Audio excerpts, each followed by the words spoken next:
جی کہ وہ عدالتوں کے فیصلے نہیں مانتی. رائٹ فرام آپ نواز شریف کے 98 کے دور سے دیکھیں گے کہ اجمل میاں کو لائے تھے, سپریم کورٹ پہ حملے ہوئے, جو ابھی یہ ریزرو سیٹوں کا فیصلہ تھا وہ حکومت نے نہیں مانا.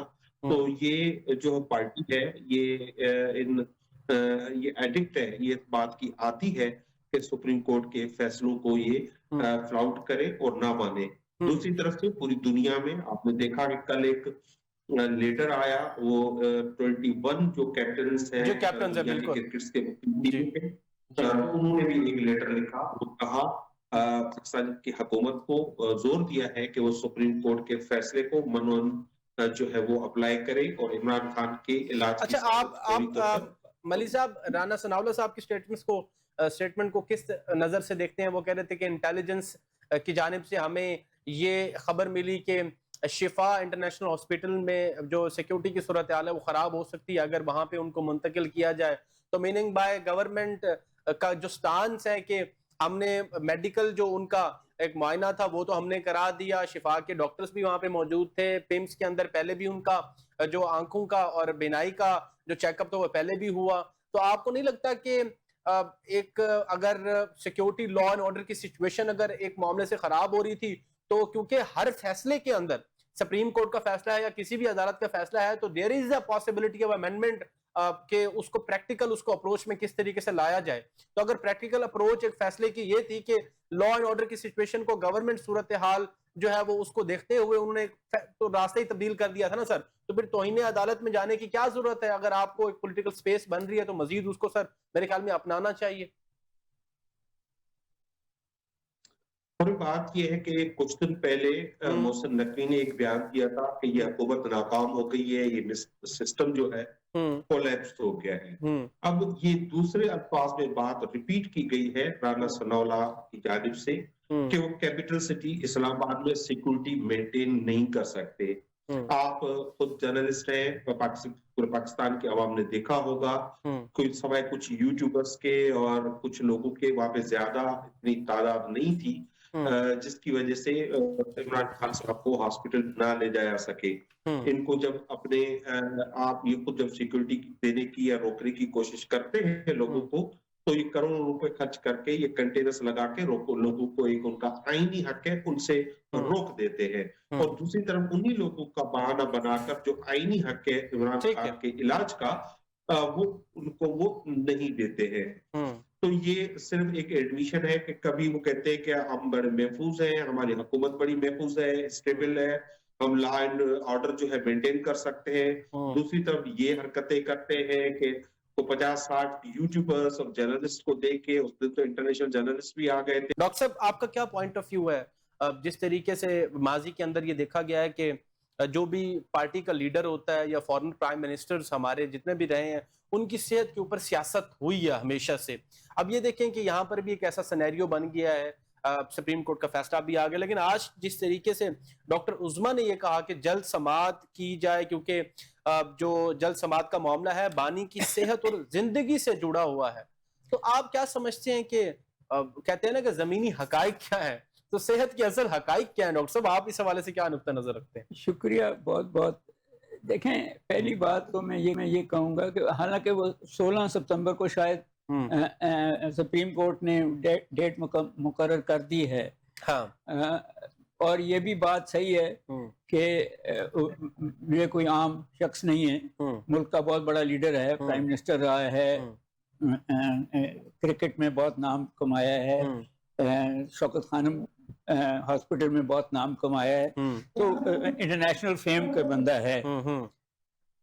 مگر یہ جو مجھے نظر آتا ہے, دو باتیں نظر آتی ہیں. پہلی بات تو یہ ہے کہ جس کی لاٹھی اس کی بھینس, تو اسپیشلی پنجاب حکومت, کیونکہ یہ جو ہے جیل اڈیالہ یہ پنجاب میں ہے, تو وہاں جو ہماری پولیس اور بیوروکریسی ہے وہ سبسیوینٹ ہے پنجاب کی حکومت میں, اور وہ شاید یہ نہیں دیکھ رہی کہ حکومتیں آتی جاتی رہتی ہیں, وہ وہیں رہیں گے and such fourth.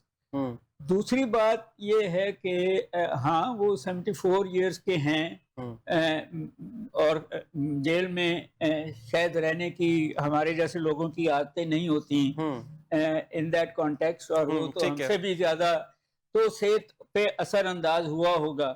So I think کہ دونوں باتیں بہت ضروری ہے کہ انٹرنیشنل کمیونٹی نے اس کو اچھی طرح نہیں لیا ہوگا کہ لیکن گورنمنٹ کا جو سٹانس ہے اس جو مرضی سٹانس ہو رکھنا چاہیے نا سر. سوال بڑا سمپل ہے کہ آپ یہ کہہ رہے ہیں کہ وہ سزا یافتہ شخص ہے، کورٹ نے اس کو سزا دی ہے، تو پھر کورٹ اگر اس کو کہہ رہا ہے کہ فلانے ہاسپٹل لے جاؤ تو وہ بھی اتنا ہی ماننا پڑے گا جتنا اس کی سزا کا ہے.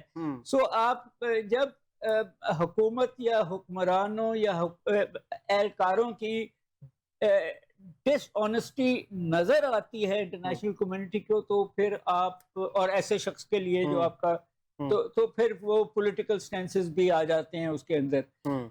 وہ کہ جب تک یہ ایران کی جنگ ہے اور آپ کی گڈی چڑھی ہوئی ہے، آپ خالص ہیں، شاید دنیا آپ پہ وہ نقطہ نہ اٹھائے، مگر ہسٹری تو اٹھائے گی نا جی.